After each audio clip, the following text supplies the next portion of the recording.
Ceci est le S&P 500, c'est l'indice le plus suivi mondialement, composé grosso modo des 500 plus grosses entreprises américaines.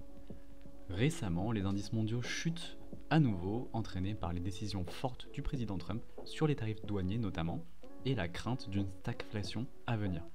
Stagflation, c'est inflation sans croissance. C'est un scénario qui est grave économiquement. Cette fois, on est revenu à des niveaux de valorisation d'il y a un an sur le S&P 500. Bonjour à tous, c'est l'investisseur futé, j'espère que vous allez bien. Pour ceux qui sont sur le marché, on a pris un sacré coup. On fait tout de suite le point sur la situation et sur les potentielles suites. Rapidement, pour faire écho à ma première vidéo relative au début de la chute, l'euro est toujours fort face au dollar lorsque l'on regarde la droite de régression, mais le gros de la baisse est maintenant causé par la chute véritable des indices et non par le renforcement de l'euro. N'oubliez pas les dynamiques des 20 dernières années, le dollar a bien plus tendance à se valoriser par rapport à l'euro. Alors pourquoi Trump fait-il cela ? Si on se réfère à ses écrits, Trump écrivait dans son livre The Art of the Deal: le premier principe du négociateur habile est de poser une offre qui semble trop élevée, presque absurde. Cela met immédiatement votre adversaire dans une position où il se sent obligé de baisser l'option pour revenir à quelque chose de plus raisonnable, tout en pensant qu'il a gagné une concession.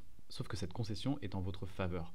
Le but de Trump est de réindustrialiser l'Amérique. Alors, les droits de douane absurdes posés ont été dissuasifs pour certaines entreprises qui sont venues investir aux États-Unis pour éviter justement ces droits de douane. Mais si on se réfère à ces dires, tout cela n'est que l'initiation d'une vaste négociation et ça laisse supposer que ces droits de douane sont potentiellement très temporaires. Ceci dit, et c'est ça qui rend la lecture de la situation difficile et génère une incertitude pour les marchés notamment, Trump a un certain ego. Et même s'il est déjà revenu sur certaines de ses décisions par le passé, on a un véritable risque de surenchère, comme ce qui se passe avec la Chine actuellement. Et vous le savez, les marchés détestent l'incertitude. Côté réaction, on a Elon Musk qui entre enfin, entre guillemets, en contradiction avec le président américain et qui défend maintenant une zone de libre-échange avec l'Europe. Alors sera-t-il entendu ? Ça, l'avenir nous le dira. Et d'un autre côté, Trump appelle la Réserve fédérale à baisser ses taux, ce qu'elle refuse pour le moment à cause de l'instabilité économique actuelle. Ça montre quand même une certaine préoccupation vis-à-vis des marchés du côté de Donald Trump, qui veut, mais là c'est uniquement ma lecture de la situation, sûrement temporiser au niveau des marchés pour garder les droits de douane artificiellement élevés, afin de continuer à négocier à la dure des concessions pour chaque pays. Mais alors que faire ? Eh bien, comme précédemment, personnellement je prends du recul sur un horizon d'investissement lointain, 10-20 ans ou plus. C'est plus que probablement passager, et comme évoqué lors de la dernière vidéo, pour les investisseurs long terme, comme moi, c'est toujours une occasion d'acheter. Bien sûr, je parle de ma réaction face au marché, ce n'est pas un conseil en investissement. J'ai encore renforcé des positions pour abaisser mon PRU, prix de revient unitaire, et je continuerai à le faire tant que la situation est semblable.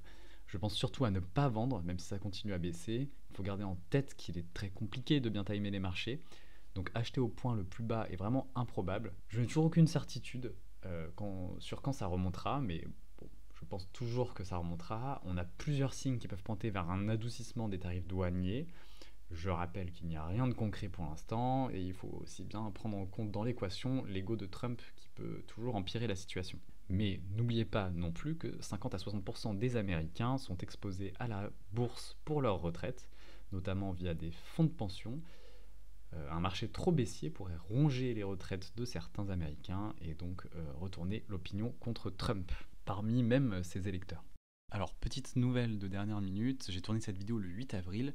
Le 9 au moment de la poster, donc maintenant je note que Trump laisse les marchés respirer avec une pause de 3 mois avec des tarifs douaniers à 10% pour tout le monde sauf la Chine, ce qui contribue évidemment à nous faire penser que Trump ne cherche ici qu'à négocier finalement pour des tarifs douaniers bien plus raisonnables avec l'ensemble des pays. Affaire à suivre, mais les marchés sont déjà en train de respirer avec un rebond prononcé de plus 7,5% au moment où je vous parle pour le S&P 500. On continuera de suivre ça dans les mois à venir.